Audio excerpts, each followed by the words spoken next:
Duvvada Srinivas Andhra Pradesh deputy CM Pawan Kalyan ని దూషించారు అంటూ నా బెడ్ బయలైపోయింది.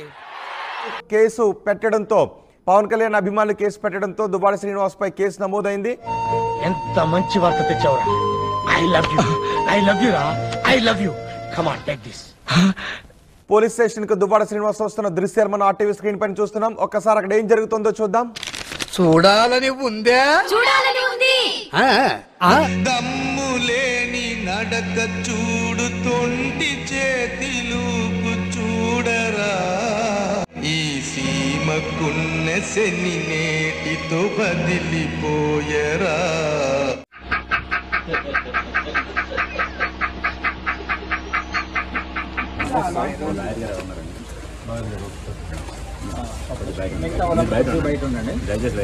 అరే Megha, you just wait. 5 minutes లో వచ్చేస్తాను. ఎవడు రాడు? ఎవడు ఏంటో హార్డ్ చేస్తున్నాడంటే ఇక్కడ ఏంటి ప్రాబ్లం?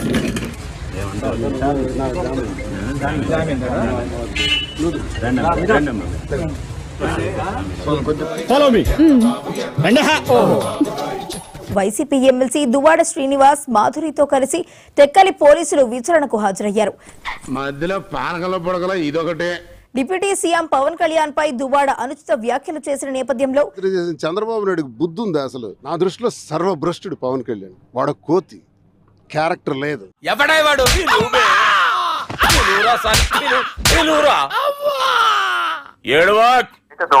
మాత్రం ఎట్టి వచ్చేది నేను బెదిరేది లేదు. ఇలాంటి బెదిరింపులకి నేను ఎట్టి గడిచేది లేదు. వాని విలువ ఒకసారి పుట్టుకేంద్రా. టెక్కలి పోలీస్ స్టేషన్ లో దువ్వాడ శ్రీనివాస్ ను పోలీసులు ప్రశ్నిస్తున్నారు. ఇంకా నీ టీములో ఎవరెవరున్నారు చెప్పు. అమ్మా, అమ్మా, అమ్మ కూడా ఉందా? అబ్బా, అబ్బా, అబ్బ కూడా ఉన్నాడా? చంద్రబాబు నాయుడు గారిని నమ్మడము అని అంటే చంద్రముఖిని నిద్ర లేపడమే అని చెప్పి నేను అన్న మాటలు. ఏంటమ్మా చంద్రముఖిలా మారిపోతున్నావు? అయ్యయ్యో, చంద్రబాబు నాయుడు గారిని నమ్మడము అని అంటే నేను నమ్మను. అందుకే నేను మీ నాన్న పనికి మాలి ఎదవాందిట్టేది. చంద్రబాబు నాయుడు గారిని నమ్మడము అని అంటే ఇయ్యన్నా అటు ఇటు గారి మాటలు మాట్లాడకన్నా. పులి నోట్లో తలకాయ పెట్టడమే అని చెప్పి నేను అన్నా. నీ నోట్లో బెల్లం పోతున్నాయి కానీ 6 నెలలు గడిచేసరికే ఈరోజు ప్రతి ఇంట్లో కూడా పరిస్థితి ఏమిటి అని అంటే ఏంటో చెప్పు. జగన్ అన్న కనీసం పలావ్ పెట్టేవాడు, చంద్రబాబు నాయుడు బిర్యానీ పెడతానన్నాడు. అమ్మ ఇంతమందికి వదిలి వదిలి వదిలి అరిగిపోయిన గ్రాండ్ ఫోన్ రికార్డ్ లాగా అరిగిపోయింది. బోర్కు వచ్చేసింది నీ డైలాగులు. ఇప్పుడు పలావు పోయింది, బిర్యానీ పోయింది, ఏం కాదు అనుకుంటే అయిందా? చివరికి ఏది లేకుండా రోడ్డు మీద నిలబట్టాడు చంద్రబాబు నాయుడు అనే మాట. అదిగో అది చూడు.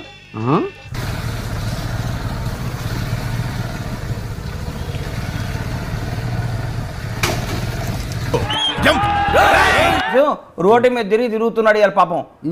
నువ్వు అంటకాయ మన చేతుల్లో ఏది ఉండదు.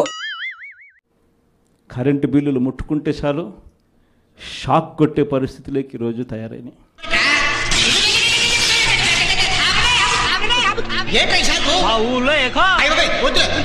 బాధుడే బాధుడు.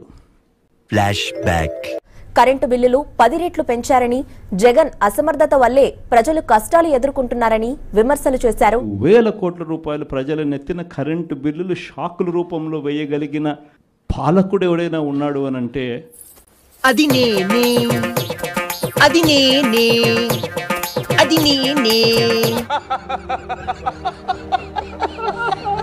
జగన్ సర్కారు తప్పిదాల కారణంగా ఇంధన రంగం ఏకంగా 1,38,000 కోట్ల రూపాయల అప్పుల్లో కూరుకుపోయింది. 400, 500 వచ్చే బిల్లు మీద 5,000 వరకు 5,000-6,000 వరకు బిల్లులు వస్తున్నటువంటి పరిస్థితి. అది నిజంగా ఒక చంద్రబాబు నాయుడు మాత్రమే ఇలాంటి దుర్మార్గాలు చేయగలుగుతాడు. మూడో వ్యక్తి ఎవడు చేయలేని పరిస్థితి. చెత్త మనుషులు, చెత్త బతుకులు తయారయ్యారు. ఒక్కొక్క వినియోగదారుడి పైన 2,000-3,000 రూపాయల దాకా అదనంగా ట్రూఅప్ ఛార్జీల పేరుతోటి భారం వేస్తూ ఉన్నారు. ప్రజలు అష్ట కష్టాలు పడుతున్నారు. ఆ లెవెల్లో బాధుడే బాధుడు.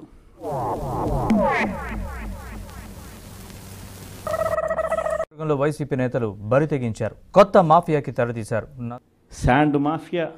నదులు, వాగులు, వంకలు ప్రభుత్వ, ప్రైవేట్ భూముల్లోనే కాకుండా ఏకంగా సముద్రం ఒడ్డు నుండే బీచ్ శాండ్ పై కన్నేశారు. Liquor mafia. విపరీతంగా పెంచిన ధరలు ఓవైపు, నాసిరకం బ్రాండ్లు మరోవైపు. ఏపీలో మద్యం మాఫియా రెచ్చిపోతోంది. ప్రతి కాన్స్టిట్యున్సీలోనూ ప్రతి నియోజకవర్గంలోనూ పేకాట క్లబ్బులు. గుడివాడ పేకాట వ్యవహారం ఆంధ్రప్రదేశ్ రాజకీయాల్లో సంచలనం సృష్టిస్తోంది.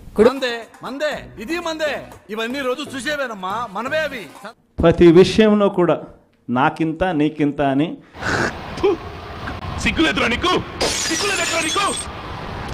నీతులు చెప్తావు, నువ్వు తప్పులు చేస్తావు. స్కాముల మీద స్కాములు జరుగుతూ ఉన్నాయి.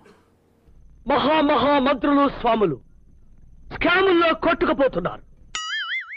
1 minute ఆశీర్వదించండి మావయ్య.